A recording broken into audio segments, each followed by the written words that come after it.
we are very fortunate today that this year in Minneapolis, the Democracy Convention has been taking place at the University of Minnesota. David Swanson of World Beyond War is the convener of that group, and he has consented to be our keynote speaker today. David is a peace activist nationally, and we are very pleased to welcome you to the Minneapolis Lindale Park Peace Garden on this August 6th of 2017.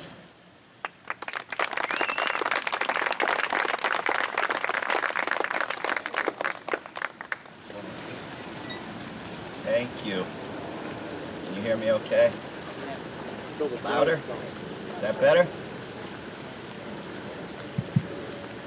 Thank you for inviting me to speak here. I'm grateful, I'm honored, there we go.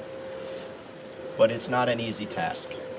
I've spoken on television, I've spoken to large crowds and important big shots, but here you are asking me to speak to hundreds of thousands of ghosts and billions of ghosts in waiting. To think about this subject wisely, we must keep all of them in mind, as well as those who tried to prevent Hiroshima and Nagasaki, and those who survived, and those who reported, and those who forced themselves to remember over and over in order to educate others.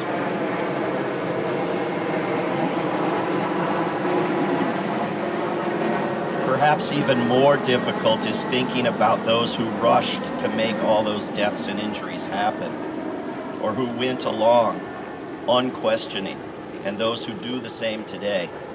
Nice people, decent people, people superficially similar to you and me, people who do not abuse their children or their pets, people perhaps like the commander of the U.S. Pacific Fleet who was asked last week if he would launch a nuclear attack on China if President Trump ordered him to. His response was a very principled and reasonable yes.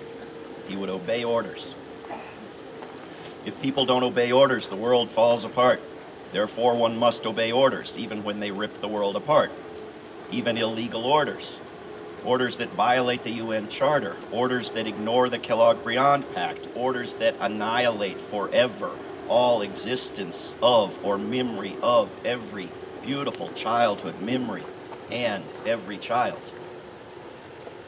In contrast, Jeremy Corbyn, the head of the Labour Party in the UK and the next Prime Minister, if current trends continue, has said he would never use nuclear weapons, and he has been widely denounced for being so unreasonable. We can and must eliminate nuclear weapons from the face of the earth before they are intentionally or accidentally used.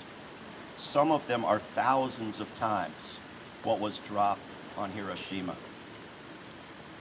A small number of them would create a nuclear winter that starves us out of existence. Their proliferation and normalization guarantees that our luck will run out if we do not eliminate them. Nukes have been accidentally launched in Arkansas and dropped on North Carolina. Comedian John Oliver said not to worry, that's why we have 2 Carolinas. The list of near misses and misunderstandings is staggering. Steps like the new treaty advanced by most of the world's nations to ban possession of nuclear weapons must be worked for with everything we've got, and followed with campaigns to divest all funding and to extend the process to include nuclear energy and depleted uranium weapons. But bringing the nuclear nations, and in particular the one we are standing in, to join the world on this will be a major hurdle. And it may be insurmountable unless we take steps not only against this worst of all weapons, thus far manufactured, but also against the institution of war itself. Mikhail Gorbachev says that unless the United States scales back its aggression and military dominance with non-nuclear weapons, non-nuclear nations, other nations will not abandon the nuclear missiles that they believe protect them from attack.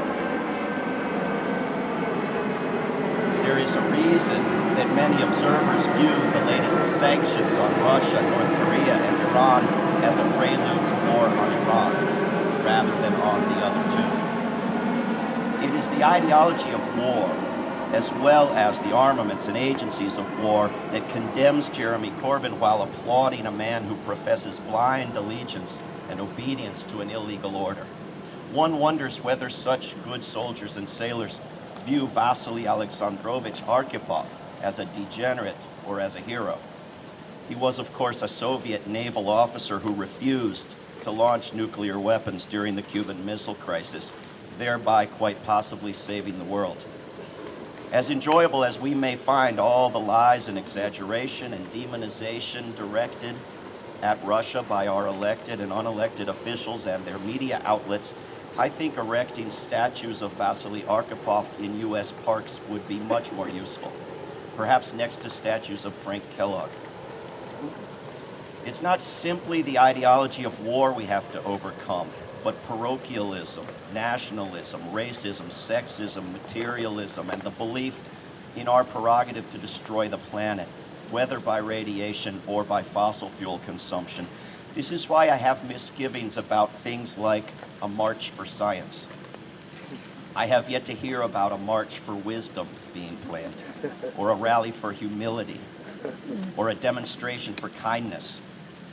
We even had a rally for nothing, opposed to rallies organized by a comedian in Washington, D.C., prior to ever having had one demonstration for these other important causes. There's a line in a book and a movie by Carl Sagan called Contact that has the main character sagely wanting to inquire of a more technologically advanced civilization how they made it past the stage of, quote, technological adolescence without destroying themselves. This is not technological adolescence that we are in. Technology will continue to produce yet more and more dangerous devices as time goes by. Technology will not become mature and begin producing only helpful stuff, because technology is not a human being. This is moral adolescence we are in. We empower delinquents who urge police to crack heads and their buddies to assault women, and who try to solve problems with giant walls, junior high level propaganda, denial of health care, and the frequent firing of people. Or we empower equally adolescent prom king characters like the US president who went to Hiroshima a little over a year ago and declared, quite falsely, that, quote, artifacts tell us that violent conflict appeared with the very first man, end quote, and who urged us to resign ourselves to permanent war with the words, we may not be able to eliminate man's capacity to do evil, so nations and the alliances that we form must possess the means to defend ourselves, end quote. Yet a dominant militarized nation gains absolutely nothing defensive from nuclear weapons. They do not deter terrorist attacks by non-state actors in any way. They do not add an iota to the U.S. military's ability to deter nations from attacking, given the U.S. ability to destroy anything, anywhere, at any time with non-nuclear weapons. They also don't win wars, and the U.S., the Soviet Union, the United Kingdom, France, and China have all lost wars against non-nuclear powers while possessing nuclear weapons. Nor, in the event of a global nuclear war, can any outrageous quantity of weaponry protect the United States in any way from apocalypse. We must work to eliminate nuclear weapons, President Barack Obama said in Prague and in Hiroshima. But he said probably not in his lifetime. We have no choice but to prove him wrong about that timing. We need to evolve beyond what our leaders tell us about nuclear weapons, including what our schools tell our children about the justification for bombing Hiroshima and Nagasaki. I'm skipping over some paragraphs of evidence for what I just said in the name of saving time. The United States needs to stop lying to itself and start leading a reverse arms race. This will require humility, deep honesty, and openness to international inspections. But as Tad Daly has written, quote, "Yes, international inspections here would intrude upon our sovereignty, but detonations of atom bombs here would also intrude upon our sovereignty. The only question is, which of those two intrusions do we find less excruciating?" Thank you.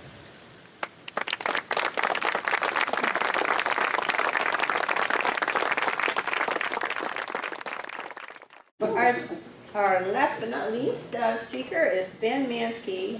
Ben is an American sociologist, lawyer, and democracy advocate. He is the founder of the Liberty Tree Foundation for the Democratic Revolution and co-founder of Move to Amend, Wisconsin Wave, and the 180-degree Movement for Democracy and Education and United for Peace and Justice. In 2011, he served as chair as the first biennial Democracy Convention, and I am so pleased to see him again after all these years. Thank you, Ben. Thank you. It's wonderful to be here. And I have to say, World Beyond War and your partners have put together an excellent Peace and Democracy conference here at the Democracy Convention, and I'm honored to have been asked to join this panel.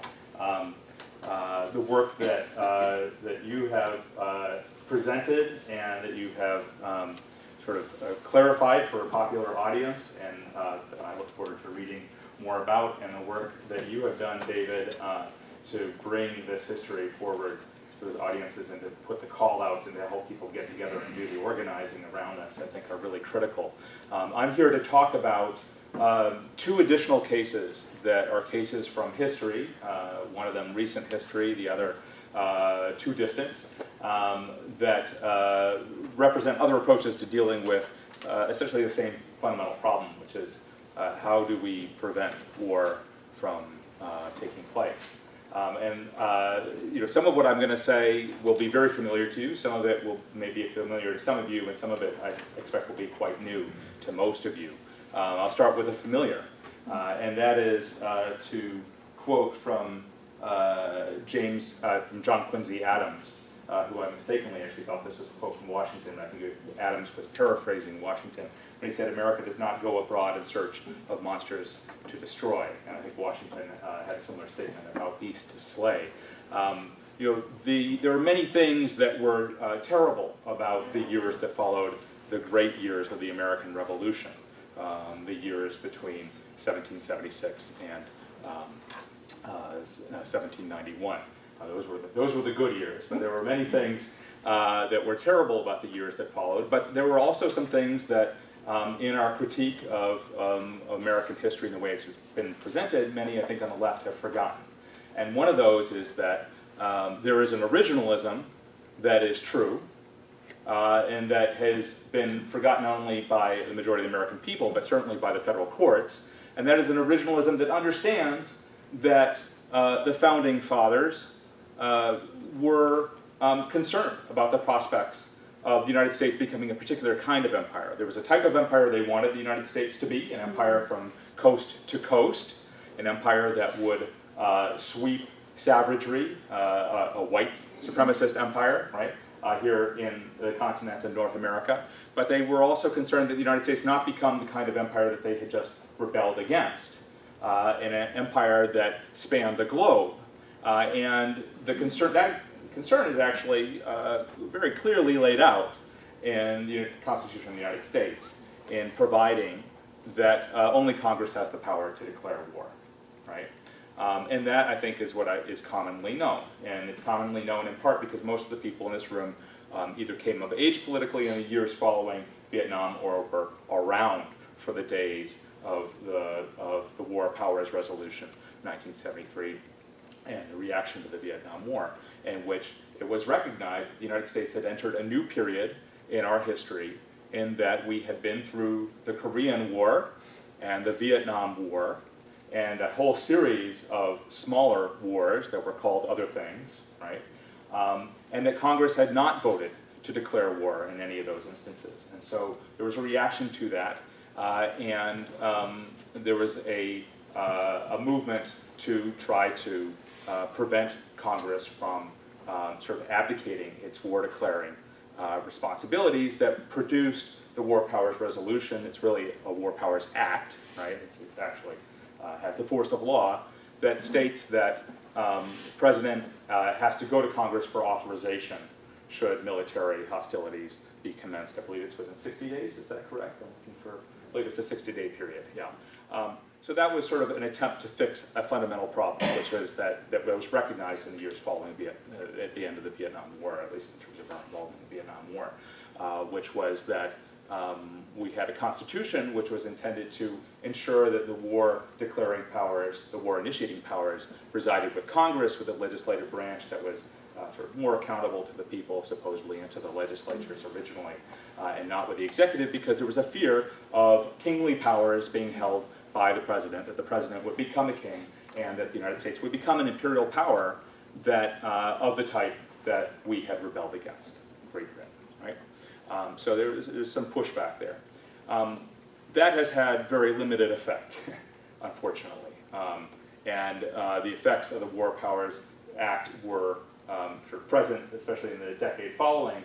But if you look at our recent experience, we have seen that Republican or Democrat in the White House, there are certain processes that are larger than single men or individuals, depending on who occupies the Oval Office. And so under Obama, we actually had, to my knowledge, for the first time, a president who chose not to abide by the provisions of the War Powers Act in Libya, did not seek congressional authorization. Other major military actions conducted by the United States that have been prolonged, that have gone on for longer periods of time, have been authorized by acts of Congress. They're called authorizations for the use of military force, or AUMF, but that action was not, and to my knowledge, neither has the Syria campaign and other campaigns since. So that's where we stand right now. That we have this fundamental problem that has been recognized by large sections of the population, that Congress is supposed to have the power to declare war, but Congress doesn't actually exercise that power. Now that recognition could be addressed in a couple different ways. Right? It could be addressed statutorily, as was done in the 1970s in this country. It can be addressed in the streets. It can be addressed through an appeal to international law and bringing international law to localities and to the states and to non-party states and to broader populations, and it should be. It could also be addressed by recognizing that perhaps Congress cannot be trusted to exercise that war declaring power. And that recognition led to a 20-year campaign at the beginning of the 20th century, in the years especially following World War I and leading into, unfortunately, World War II, to take the power to declare war from Congress and give it to the people. And that amendment, the War Referendum Amendment, which became known as the Ludlow Amendment, Ludlow, sponsored at various points by other members of Congress, but he represented the state of Indiana. Below of Wausau, Wisconsin was a lead sponsor in the House. I think I'm pronouncing his name correctly. This was a multi-partisan initiative that came out of the peace movement of the day to make clear that unless the United States was militarily invaded, the power to declare war resided with the people of the United States, and it sets out terms for a national vote on declaring war. Right? The Ludlow Amendment actually came very close to winning majority support in the House of Representatives. It looked like it was going to pass in 1937, it was only for a last-minute series of interventions from members of the Roosevelt administration to arm twist House Democrats that led to Ludlow not actually making it to a full vote, which it would have won. So that was a push, the Ludlow Amendment. In the 1970s, there were some who remembered that history or relearned it. Congressman Ron Dellums, who some of you will know of, was lead sponsor of the People Power Over War Amendment, which is modeled after the Ludlow Amendment. And this is one approach that it had there was less of a mass movement behind this that was organized. I mean, the campaigning for Ludlow was just incredible in the 1930s. But it did have multiple co-sponsors in Congress and was attempted again. I've written about this history. I didn't actually have time to go back and reread my article about it, but it appeared in a book, ComeHomeAmerica.us, which, do you have a chapter in there? Probably. I think so. Yeah, you can find it. If you go to my website, which I'll put up here, benmanski.com, you can find a link to my publications, which are on academia, and I've decided to include some of my, a lot of the work that I've done that's not actually academic work. I am in a PhD program, I have a law degree, but some of this research that I did on the Ludlow Amendment was sort of for fun, right? Like, what can we do to help the peace movement in this day and age develop to bring back a new tool? And so I did that research, and the title of that chapter and then an article that was based on it is The Struggle to Put Ballots Before Bullets. Right? So you can find that up there.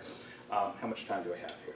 You have 5 minutes. Okay, so the more important part I have less time for, so I'll try to bring this forward. So I would advocate that we take up the War Referendum Amendment again, for all kinds of reasons we can get into the discussion, but it's probably obvious to you. The other effort that was made from the very beginning and to prevent the United States from becoming sort of a global imperial power and from becoming, frankly, a problem for the people of this country and of other nations, was to constitutionalize war powers in practice and not just in text, right? To recognize that constitutions matter when they're actually felt in the distribution of material power in society. So I'm using sociological terms, Marxist terms even in that case, but basically what I'm talking about is the Constitution of the Armed Forces of the United States from the get-go was designed to prevent the executive branch from engaging in sort of rampant imperialism. The United States, and I don't have time to get into the whole history of law, and Leah Bolger knows this well, so I'm not going to even get into the history of, to the text of the Constitution and so on, but I'll summarize it this way, and I feel fully confident to defend what I'm about to say in simple terms if we need to get into details.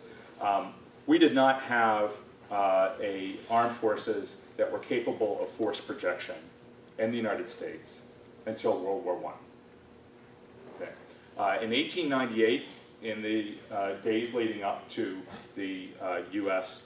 invasion of various Spanish colonial possessions, Cuba, Guam, et cetera, the Army of the United States had 10,000 men under arms, and there were over 200,000 members of the regular trained militia in the United States, or National Guard as they were then known.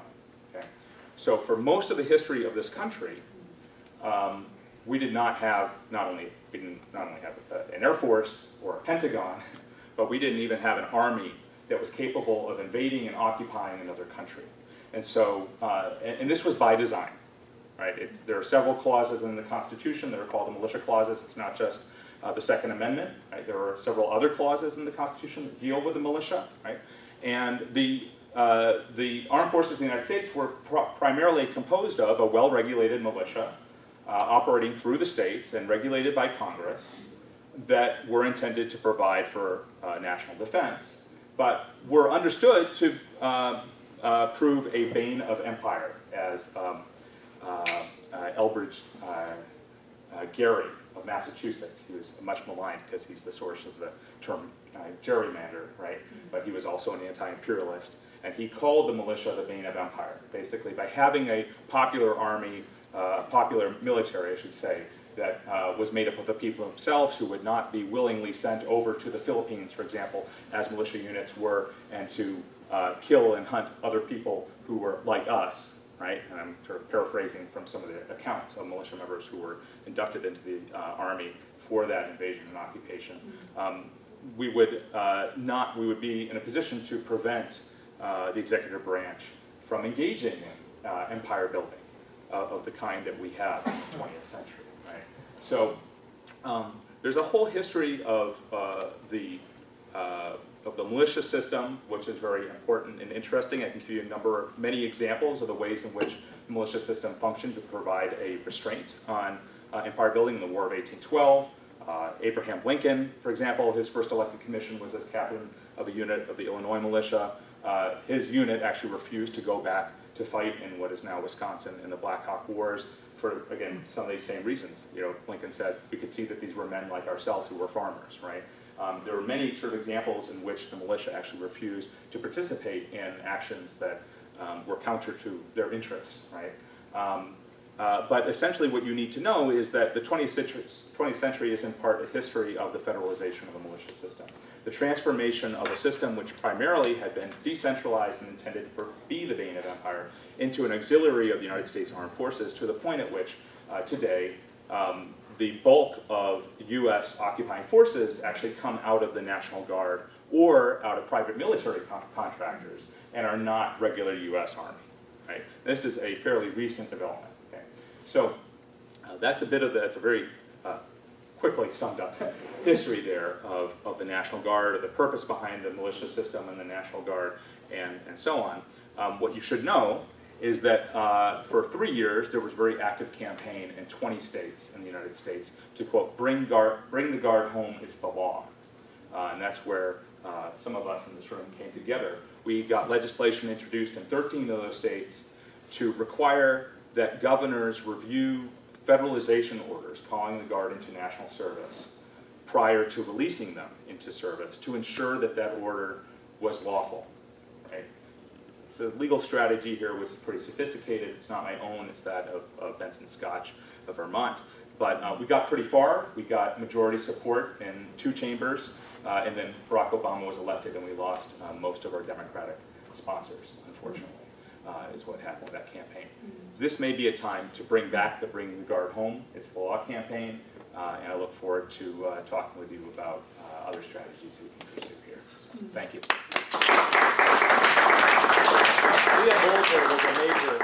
Really a major force in that effort. So we got to support people's media, right? We got to support people's media. I do want to point this out, folks. This movement and tonight's event was not covered by corporate media at all, right? But I do want to give a big shout out to any of you who are watching me right now. Let's just acknowledge you're watching it on people's media. Wherever it is that you're watching me right now, some unpaid volunteer took the time to record it. Thank you. Some unpaid volunteer took the time to upload this to create the infrastructure for you to watch it. So we got to support people's media, right? We got to support people's media.